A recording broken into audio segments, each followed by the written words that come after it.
Hello and welcome back to Starkey Farmstead. So let's talk about Thanksgiving.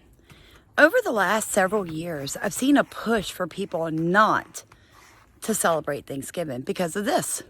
The people don't understand that there was a Holocaust in America. When you displace a people, when you try to assimilate them, and you systematically genocide them for hundreds of years, that's a Holocaust. With the government, they relocated them, and then they tried to assimilate them. And then when they realized, oh, well, actually, we don't want these dirty Indians to be assimilated with us, so we're just gonna deprive them of food and water and take away their way of life, and, hopefully they just die out. And it's still happening today. No one really wants to talk about it because it's a very touchy subject, but it's my duty as an Indigenous person to learn and speak about these things. Now, for the average person, whether you're white, black, new to America, or you're of a different race, different religion, you should celebrate Thanksgiving. And let me tell you why. We celebrate Thanksgiving to spend time with our family members who are here on the earth with us now, who may not be next Thanksgiving. I have so many friends that tell me stories about how they wish they would have gone to Thanksgiving on this year because the next year Grandma and Grandpa were dead. Or there was a horrible accident and an entire family died and now you don't have those cousins anymore or those children or anything like that.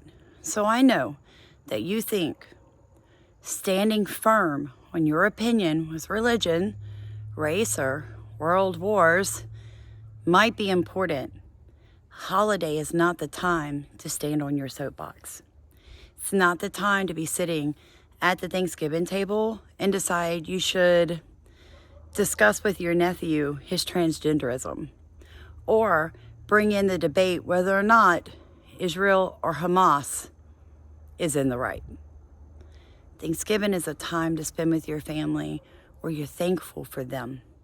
Whether you agree with them or not, you're there celebrating your family and Jesus and being thankful that you can put food on the table, unlike so many other people in the world. It's not a time to soapbox, you guys. It's not a time when you see that person once or twice a year to decide then that you want to discuss with them their addiction or their issues or whether or not they're Republican or Democrats. Okay? Go to Thanksgiving this year. Spend it with your family. Go be thankful for your family. Leave your issues, your opinions, your soapboxes in your vehicles. Go with respect into somebody else's home. Follow their rules, because at my mom and dad's, there'll be no arguments, because my daddy, though he's almost 82, he's spunky.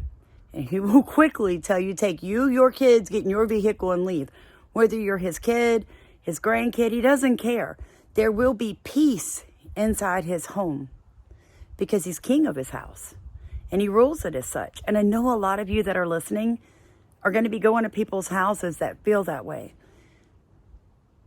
It's okay to have opinions and be very, very committed to how you feel and what you believe is right.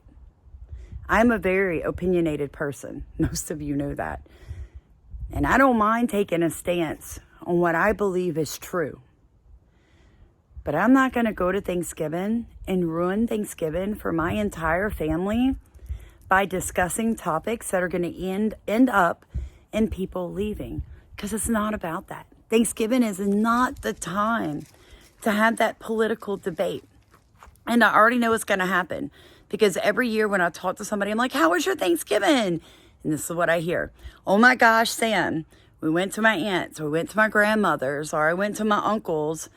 And while we were there, my cousin came and decided to debate whether or not abortion was murder or not.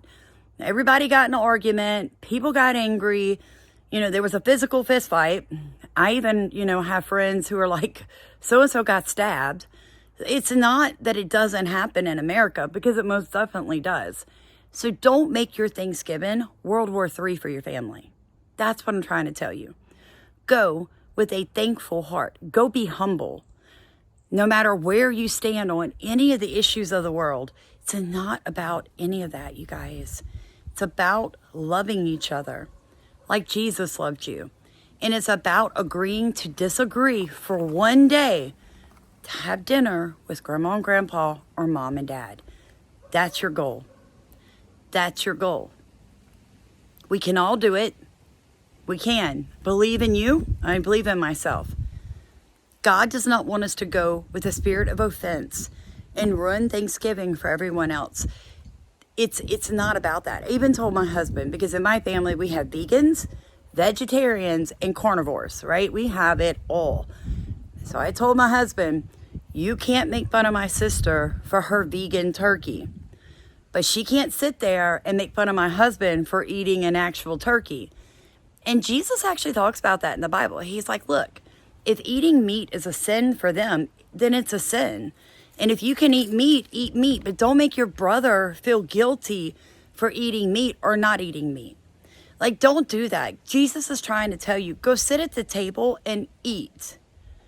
Just sit down, shut your mouth, fill your mouth with some food, and just be thankful. That's it. It's all you have to do to have a successful Thanksgiving.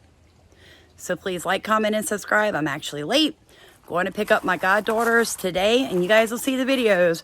We're doing a homemade from scratch sweet potato casserole and green bean casseroles. So say a little prayer, because I'm fixing to tear that kitchen up again.